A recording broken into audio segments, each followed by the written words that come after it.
Our first speaker today is Natalie Venegas. If we can turn our attention to the floor. Not only does she have a story to tell, but rather she's our first representative bridging, providing that Homeboy bridge to college students. So without any further ado, let's get this going with our first speaker of the night, Natalie Venegas.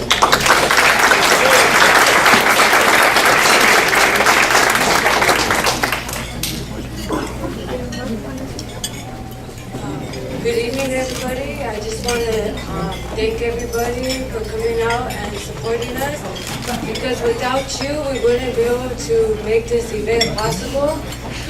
First of all, I want to tell you about this old man and his granddaughter. This old man and his granddaughter used to go out and collect cans because he had a dream for this little girl.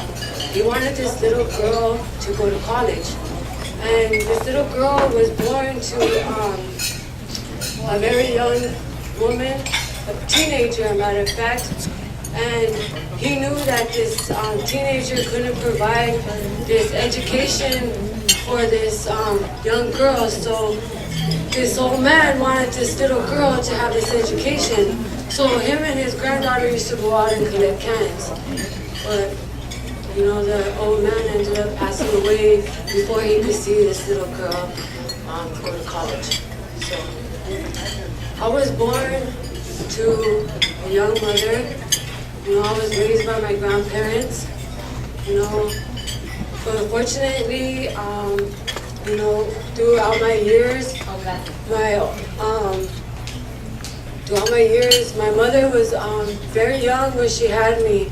So I was raised from my grandparents, like I said, and my mother ended up being too young. So my oldest aunts of my mother's either got married and lived in a domestic violence relationship or had alcoholism. And then my other aunts of my mother's suffered from alcohol, either drug addiction and domestic violence or abuse. So my lifestyle that I grew up in was just all abuse and drugs and domestic violence. So this is all I was exposed to when my grandparents died. So after my grandparents died, like all the innocence of a little child was ripped from me. So I had to grow up very fast because I had to go live with my mother. And when I went to go live with my mother, I ended up getting abused emotionally, sexually, and physically. So with this lifestyle that I lived, I ended up running to the streets. And you know, the only thing that my family taught me was how to live a life of how to sell drugs, how to rob people. So this is how I supported myself throughout my years as growing up as a child. And with all those consequences that I suffered, I ended up going in and out of jail throughout my life. So eventually I ended up having a child, my son, and after I had my son, that didn't stop my lifestyle that I had. I ended up abandoning my son with my mother to still live the life that I had because of all the pain and suffering that I was exposed to as a child. I was still running. I was hurt, and I didn't know what I was running from. I just didn't want to be around my mom because my mother wasn't a mother to me. My mother was more like my drug partner. So my mom, you know, now I know today, my mom did what she had.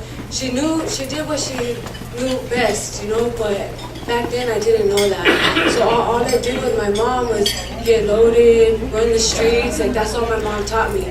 So that's what I did with my children. And instead of being a mom to them, because I didn't know how, I ended up abandoning my children.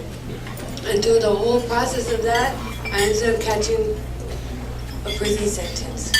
And with that prison sentence, I left my children. And my children suffered greatly through this whole process. And I didn't know that. I thought I was the only one suffering through this whole ordeal. But through the process of through this whole process, I ended up realizing that I didn't want to live this life anymore, but I just didn't know how to get out of it, you know. So I came out of prison. I tried to change one time. I tried to change my life, but it didn't happen. You know, when I was in prison, my kids' father ended up passing away. Today is the day that he passed away. It's 8 years today. And 8 years today, I was sitting in a prison cell where my kid's father passed away. So when that happened, I wasn't there for my son. So that hurt me a lot, because when my son found out that his dad passed away, like, where was his mother? You know, his mother was sitting behind bars, and I couldn't be there for my son. So, you know, I was selfish with that, and I just thought about my own feelings. So I just kept on running and living a life that, you know, drew me farther away from my children and more into the streets. So I continued to go in and out of prison, you know, living a lifestyle because of all my pain and anger. I continued to hurt other people because I didn't know how to deal with my pain and anger. Well, eventually, after my last prison sentence, I wanted something different, and I just didn't know how to do it. But after that, I ended up going to Homeboy Industries, you know, because I didn't know how to live. I didn't know how to live out in the streets. Well, I ended up going to Homeboy Industries and just sat still. I went through Homeboys and listened to what people had to say. I went to Homeboys broken. I went to Homeboys lost.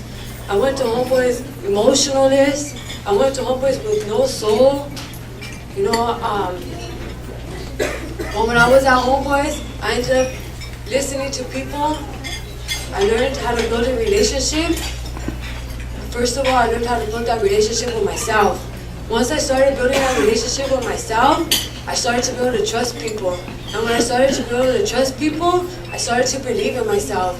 And when I started to believe in myself, I started a process, and I started to attend other groups. I started to go to therapy, and I started to learn that, you know what, that little girl that once used to go with her grandfather to collect cans and save that money, you know what, that dream that he had for her, that, you know what, that dream is still alive. So I joined that Bridge to College class through Homeboy Industries, and I ended up going back to college. You know, I've been going to East LA College for 2 years, just like Homeboy Industries made me welcome. When I went to East LA College, like, I thought people were gonna judge me because I thought they looked at me as just a parolee. You know, I thought they looked at me as like a gang member or somebody like a woman that abandoned their children. But you know what? People didn't look at me like that. People looked at me with somebody that has potential, somebody that's smart, and somebody that can make it in life and that will succeed. And I never thought about myself like that until I started going to Homeboy Industries and then I ended up enrolling in East LA College and attending all these classes. So with that dream that I never thought that could be mine is mine today, because of all these classes and all this work that I have, and because of all you people out here today making it possible for all of us to obtain our dreams that maybe that we once didn't have, or maybe that we once didn't believe in ourselves, that we can do it today. So no matter what we ever thought we couldn't be, or whoever people told us that we couldn't be, and I know today that because of all of you guys, and of Homeboys, and of Bridge to College, and of Mr. Sanchez, that I am somebody today because of all you people here today. So I just want to thank every single one of you guys for coming out here and making my dream still possible for me to obtain today. Thank you.